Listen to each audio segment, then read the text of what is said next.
Welcome to the Final Five. The holidays are well underway, and as it does every year, this season brings a sense of optimism. Do you feel it? Do you feel a little bit? Everything bad that happened this year, behind us. Everything good that's still yet to happen, that's in front of us. That's what New Year's resolutions are for, right? And yeah, there are traditions, including the time-honored one of disagreeing with those whom we love. Two women who do that very well are my first guests tonight. You may have seen Kelly Gibson and Tracy Dietz on this show before. One's a Democrat, one's a Republican. They're best friends, and most of the time they are polar opposites when it comes to politics. Of course, nothing they can't solve over a nice bottle of wine, right?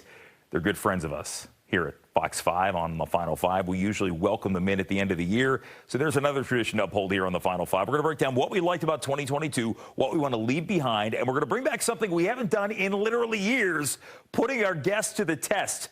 So let's kick things off with a toast of the holidays, a new year, and the end of 2022 with Kelly and Tracy.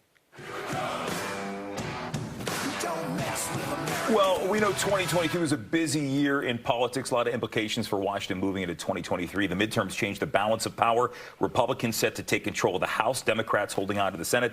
My guests tonight are friends, good friends of the show, Tracy Dietz, Kelly Gibson, both up late with me tonight here at on the Final Five. Good to see you guys. Good to see you. We already had the wine ready to go because, you know, that's always, yeah. Let's the do end a of the little year, cheers for this year. The only way to do it. I feel like this, you guys were here at the end of 2021 as well, and we did sort of the same look back on the year that was. Yeah. Yeah, and 2022 was such a different year for a million reasons, from the pandemic to politics. There is a lot to be grateful for in sort of the advancements of life as normal. And as the Democrat in this duo, I know you just said we're like happy for Republicans, but I feel happy for the Dems. You should feel happy. We are an embarrassment right now. So, but I mean, it comes down to this idea, because we went into this year like knowing, I mean, Biden's approval ratings were just in the toilet, and they still are, you know, in the 40s, but usually for a president in the first term, they usually aren't that great. Yeah. It's the midterm that usually seems to be the big barometer, and everybody knew if past was prologue, the Republicans were going to flip the House. The Senate seemed to be solidly Democratic for the longest time, and then as we got towards the midterms, it looked like they had a chance at winning the Senate. So what happened? I hate to say that I told you so, but if you go back and watch this episode last year, I said that if Roe was overturned, the Republicans would get destroyed in the midterms, and the Republicans got destroyed. I get that we won the House, we still got destroyed, because we should have completely cleaned your clock. Like, it should have been a bloodbath. Yeah, and check us out now. Yeah, I mean, I think that the most interesting thing coming out of these midterms is that there is a world in which you can buck trends, right? Voting matters, what you're voting on matters, candidate matters, and there's this very interesting shift in the American democracy system if voters, when they turn out, if you can buck a trend, if you can change the trajectory.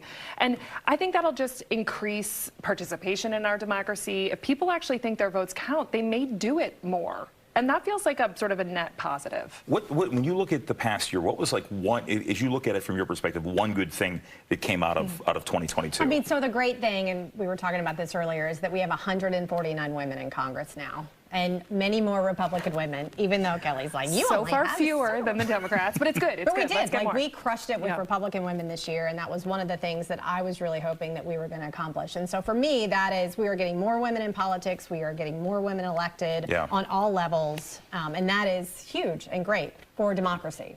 Well, great bridge, friend, because I think the best thing that happened was that people that wanted to tear down our democratic institution were not voted into office, that there was a narrative that Democrats said that this election was about protecting democracy, and Republicans said, no, it's about inflation or about crime. And at the end of the day, it's all important. It's not a zero-sum game. And I think that because those people that said, we don't believe elections, your vote doesn't matter, it's all garbage, those folks didn't get through, it'll do well by our system going forward. That feels good to me. A little more than a minute left. If there was one bad thing, your least favorite part about the year, I'll start with you. We never agree on anything, but for both of us, it's Dobbs. Yeah. I mean, women 100%. Should have the right to choose what they should do with their own body, and the fact that right now in so many states that's not the case, it's a terrible year. It's a dark year for that. Well, and it's totally going to destroy the Republican Party, because the ability to message on that issue now that we've won, they didn't have a response for that, right? Like, the response was... Because there's no good response for that. Right. But Lindsey Graham goes on and says, well, now